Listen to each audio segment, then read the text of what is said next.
is right over there. Um, it's the Liberty of the Seas. The Allure of the Seas is right next to it. Apparently, it's like a lot bigger, but it's very interesting. This is our first Royal Caribbean cruise. It's been 8 years, at least. Oh well, 2009 was the last time we went on a cruise, so 24 would be 15 years that we haven't gone on cruises. Oh, I guess I went rock climbing, I went ice skating. Rock climbing, I got 80% up the wall. Ice skating, I got like a few feet of like staying on the ice without falling down. But I busted my ass real hard with the ice skating. We've been going to trivia. I went clubbing. My dad got a free alcohol in the casino, so I've been drinking yesterday. Talking about the island, it's really cozy in the sense of it's a small enough island you can walk around and do stuff. It's just, money and stuff, and I feel like with the way that life's going, I'm getting better at spending money, but spending money is still a problem for me. Like making the actual decision. It's not like I don't have the money to do stuff, but deciding that it is something that is worth it in terms of managing finances, managing what you want to do with life, managing how to experience things effectively and to meet your needs. I think that I'm getting better at it, so I think the road trip coming up will be a great time for me to further bridge that gap of like when to spend money, when not to spend money. So I'm conflicted on the usefulness of how far we want to take technology, because my whole thing is technology has its capacity and capability today. And like if you look at everything like on this island, right? There's sound equipment, there's lighting equipment, there's these structures that we build to have fun, zip lining, water slides. There's the kitchen in like restaurant facilities. There's the bathrooms. There's probably not too much else. I would say it's pretty like standard for your island type of getaway. There's a hot air balloon type of thing that I'm not really sure what it is, but if you think about umbrellas and like chairs and stuff, like that's all technology. It's just not digital technology. And in an environment like this, you don't really need to improve it. Like this is all just a money-making scheme, for better or for worse. It's a way for people to get away from their normal life. And what I'm looking to do is more help people use technology in their day-to-day life to, live a better life. I was talking to this this lady the other day, 2 days ago probably, about how she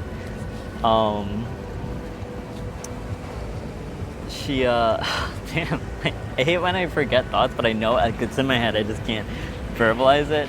But she's like on vacation now with a group, right? And she has a 3-year-old son, she's working, and she's like a different person here, like because she has less responsibilities-ish, if you want to like describe it that way.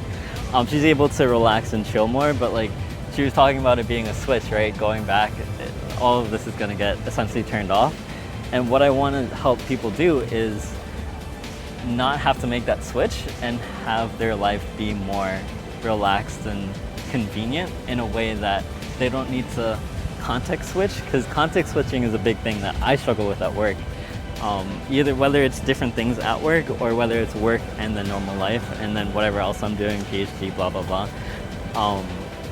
I think that the amount of ways that we interact with people and the amount of things that we have to do to sustain our lives and like to accomplish things has gotten out of hand.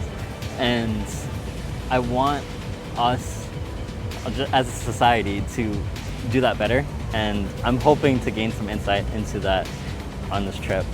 So we'll see how that goes. So I did some flower pressing. The one at the Bahamas yesterday. Well, this is where I pressed it, and this is the the mark of it. The actual flower I have to tape, but it's somewhere. Unless it fell out, which, oh no, here it is. Oh.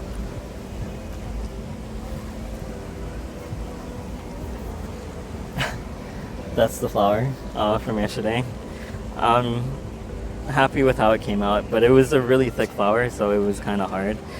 I probably have to get a new flower for here. This one didn't really press well, and there were some others that were nice. So I'll look at that and see. But trusty journal. I have some cool stuff inside of here that I hope will be useful to people one day.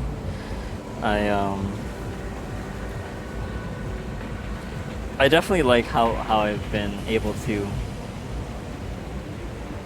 keep up with just this adventure of like being able to document more, journaling, and starting vlogging. So it's a very interesting thing. I don't know where the energy is coming from, but I appreciate that I have it. And I think, like, everyone keeps telling me, oh, don't worry about, finding a girl, or what I consider now a life partner. That's my term. Like, Jivan is life partner. Jivan Asati. Person to live life with. But I also have my new hairstyle from the Bahamas yesterday. Don't know if you saw that or anything, but I was gonna say, people tell me not to worry about finding someone, and it's a struggle because I still don't want it any less. And on my spiritual journey too, it's just like, it's a desire that I have that's going to impact everything else that's going on. I definitely have some bad habits because of how much I'm desiring this thing. Not to say that wanting it is bad, but the way that, or how much I'm putting into what it means to me, I think is the troubling part. It's just so hard because, Vedanta is all about finding yourself, like, knowledge about yourself, and understanding that the universe is manifested from your existence. It's all shared existence that we're experiencing in this mess of where it's gotten to.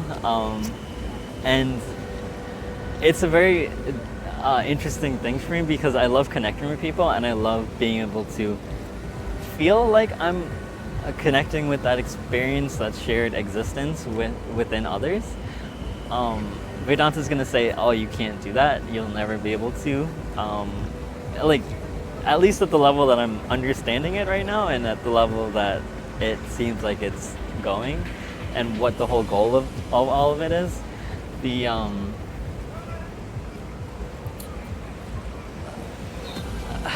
The struggle is that we are all living here together, and unless we work together, it's hard to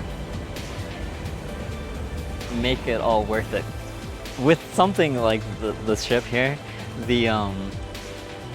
there's so much that it interacts with. Like, there's the management that, and like, I'm considering management separate from crew. So like the management that like directs the planning of like where the ship's going, what it's gonna do. The crew makes it happen.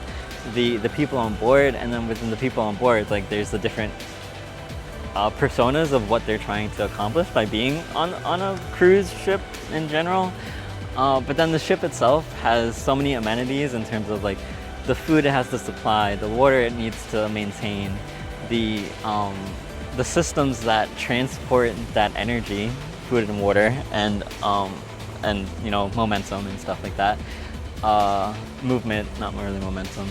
And then the pollution that it creates, water pollution and air pollution, and then just like the existence of it impacts the world, and then where it goes with its existence also affects where it's traveling to. So the lives it touches, or the lives, not necessarily human lives, but just life in general that it touches, is way more complex than any of us could really comprehend.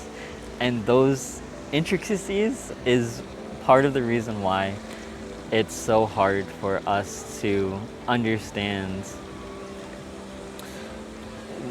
why the world became the way it did, and how to improve it into the future. And I feel like if we are to make anything better, it needs to be bottom up and not really top down, although it could work both ways. It's just a matter of, we don't have a common collective society or organization of like shared knowledge that allows us to go top down. So my approach is bottom up, and by bottom up, like when I interact with people, they have their own communities, cultures, and societies that they're part of. So I'm thinking that I can help affect people who are in these other communities, and it will be like a snowball cascading type of an effect. So that's what I hope.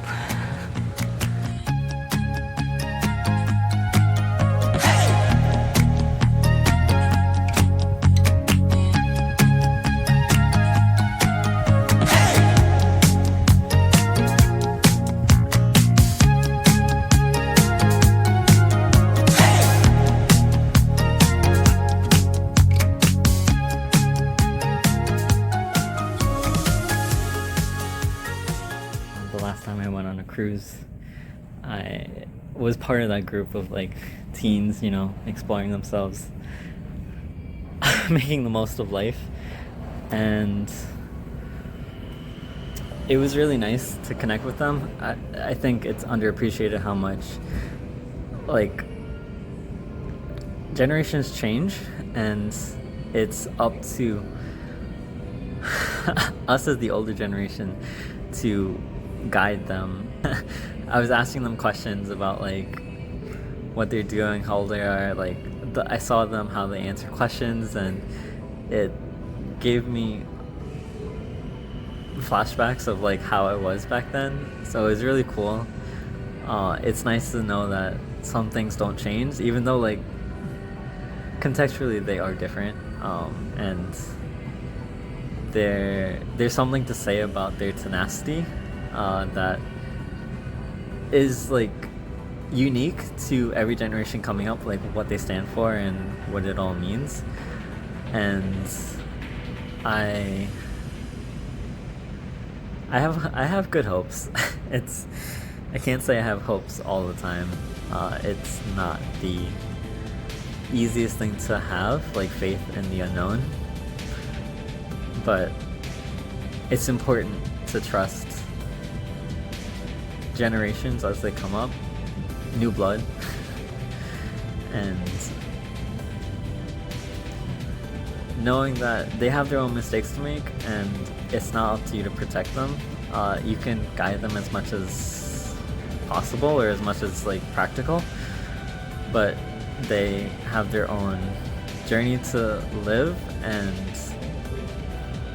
the biggest thing is, by the time that they have to make the same decisions or life choices that you made, or like we as older generations made, the context and the situation is just so much different that it doesn't necessarily make sense, or it's not practical to just say that, oh, your answer from 10 years ago is the same answer they'll take 10 years from now. 10 years being and just some random number, but even 5 years, same deal. So they're cool though. I want to be able to connect with you guys, talking directly to you. So we'll see.